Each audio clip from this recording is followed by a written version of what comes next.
Hello बच्चों, आप सब ने अभी तक इस चैनल को सब्सक्राइब नहीं किया तो पहले सब्सक्राइब करें और फिर वीडियो में आगे बढ़े। एक जंगल में एक शेर रहता था। एक दिन वह शिकार की तलाश में बहुत दूर निकल गया।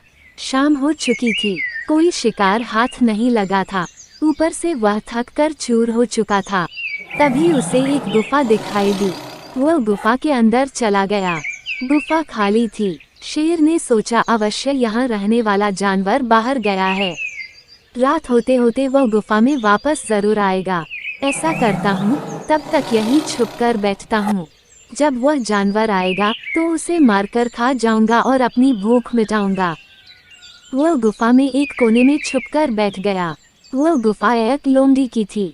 जब वह लौटकर आया और गुफा के पास पहुंचा तो देखा कि शेर के पंजों के निशान उसकी गुफा के अंदर जा रहे हैं, लेकिन बाहर आते हुए पंजों के निशान उसे दिखाई नहीं पड़े। वह समझ गया कि उसकी गुफा में कोई शेर गया है।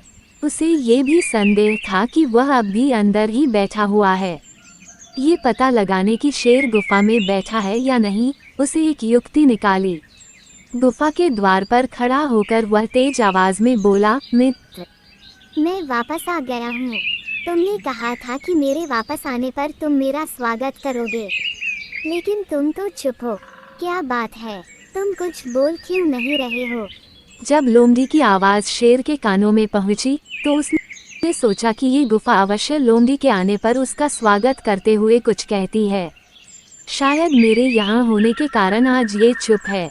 अगर गुफा कुछ न बोली तो कहीं लोमड़ी को संदेह न हो जाए और वो वापस न चली जाए। इसलिए वह गरज कर बोला, आओ मित्र, तुम्हारा स्वागत है, जल्दी अंदर आओ। शेर की गरज सुनकर लोमड़ी डर गई। वो उल्टे पैर वहां से भाग गई। इधर शेर बहुत देर तक लोमड़ी ने अंदर आने की प्रतीक्षा करता रहा, लेकिन सब व्यर्थ रहा। अंत में उसे समझ आ गया कि लोमड़ी उसे मूर्ख बनाकर भाग गई है। शेर को अपनी मूर्खता पर बहुत क्रोध आया, किंतु अब वह क्या करता। शिकार उसके हाथ से निकल चुका था। तो बच्चों, हमें इस कहानी से ये सीख मिलती है कि भविष्य के संकट को भांप कर जो बचने की युक्ति निकाल ले वो बुद्धिमान होता